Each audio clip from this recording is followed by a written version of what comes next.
उपराष्ट्रपति जी के चुनाव के बाद प्रवास ग्वालियर का है और अगले 3 दिन फिर गुना शिवपुरी अशोकनगर में कई सौगात लेकर हम लोग जा रहे हैं और आने वाले दिनों में हमारा ग्वालियर क्षेत्र विकास और प्रगति की राह पर प्रधानमंत्री जी के नेतृत्व में और मुख्यमंत्री जी के नेतृत्व में निरंतर रहे, यही हमारी कामना और हमारी कोशिश है।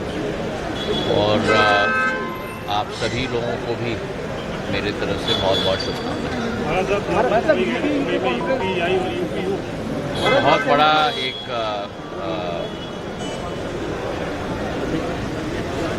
समझौता संयुक्त राष्ट्र की संस्था यूनिवर्सल पोस्टल यूनियन, जिसमें 193 देश 1875 में जो संस्था स्थापित हुई और भारत की एक बहुत अहम भूमिका उस ज़माने से, मतलब 150 वर्षों से उस संस्था में रही है, अंतर्राष्ट्रीय संस्था में रही है।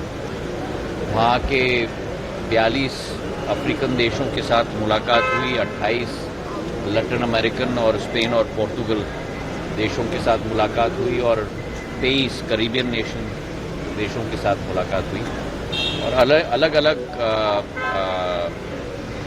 देशों के समूह के साथ भारतीय डाक विभाग की साझेदारी और समझौते पर हस्ताक्षर किए गए और यूपीयू मतलब 193 देशों की संस्था के साथ भारत का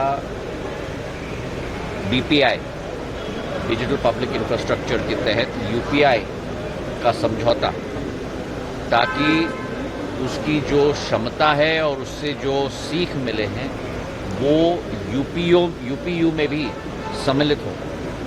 इस पर समझौते पर भी हमारी हस्ताक्षर हुई। तो अब यूपीआई केवल भारत व्यापक नहीं, केवल Nepal, Bhutan, UAE, Paris, France व्यापक, मॉरिशस व्यापक नहीं, लेकिन यूपीआई अब विश्व व्यापक हो चुका है।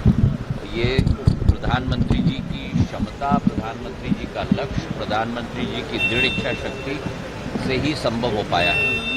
तो आज भारतीय डाक विभाग भी यूपीआई को लेकर विश्व भर में पहल कर रहा है और इसके बहुत अच्छे दूरगामी नतीजे आएंगे, इसका हमको विश्वास है।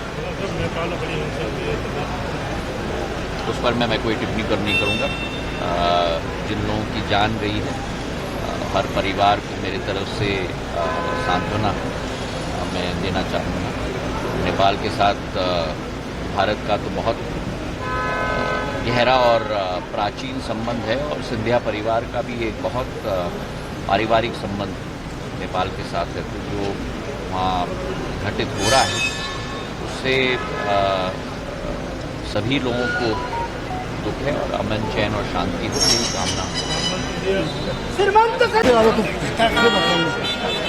उपराष्ट्रपति जी के चुनाव के बाद प्रवास ग्वालियर का है और अगले 3 दिन फिर गुना शिवपुरी अशोकनगर में कई सौगात लेकर हम लोग जा रहे हैं और आने वाले दिनों में हमारा ग्वालियर क्षेत्र विकास और प्रगति की राह पर प्रधानमंत्री जी के नेतृत्व में और मुख्यमंत्री जी के नेतृत्व में निरंतर रहे, यही हमारी कामना और हमारी कोशिश है।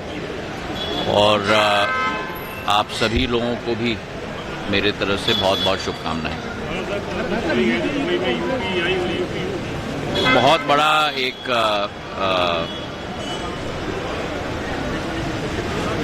समझौता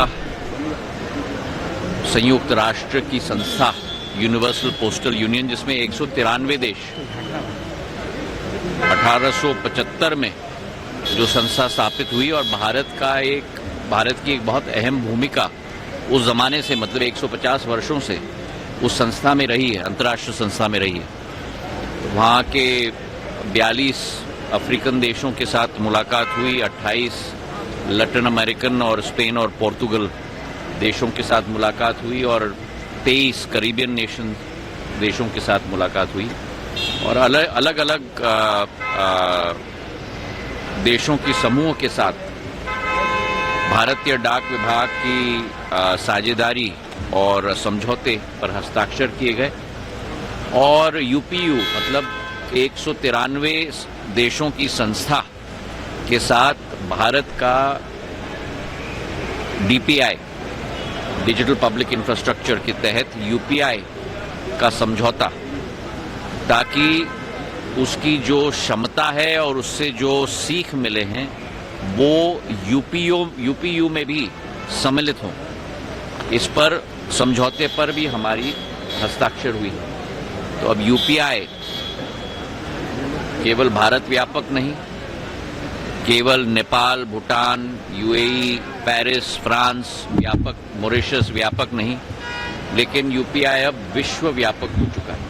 और ये प्रधानमंत्री जी की क्षमता, प्रधानमंत्री जी का लक्ष्य, प्रधानमंत्री जी की दृढ़ इच्छा शक्ति से ही संभव हो पाया है। तो आज भारतीय डाक विभाग भी यूपीआई को लेकर विश्व भर में पहल कर रहा है और इसके बहुत अच्छे दूरगामी नतीजे आएंगे, इसका हमें पूर्ण विश्वास है।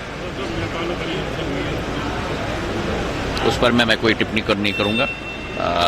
जिन लोगों की जान गई है, हर परिवार को मेरे तरफ से सांत्वना मैं देना चाहूँगा। नेपाल के साथ भारत का तो बहुत गहरा और प्राचीन संबंध है और सिंधिया परिवार का भी एक बहुत पारिवारिक संबंध नेपाल के साथ है। तो जो वहाँ घटित हो रहा है उससे सभी लोगों को दुख है और अमन, चैन और शांति हो, यही कामना हम लोग करते हैं। अगर आप ये वीडियो YouTube पर देख रहे हैं तो हमारे चैनल को सब्सक्राइब कर बेल आइकन दबाएं और Facebook पर देख रहे हैं तो हमारे पेज को लाइक करें।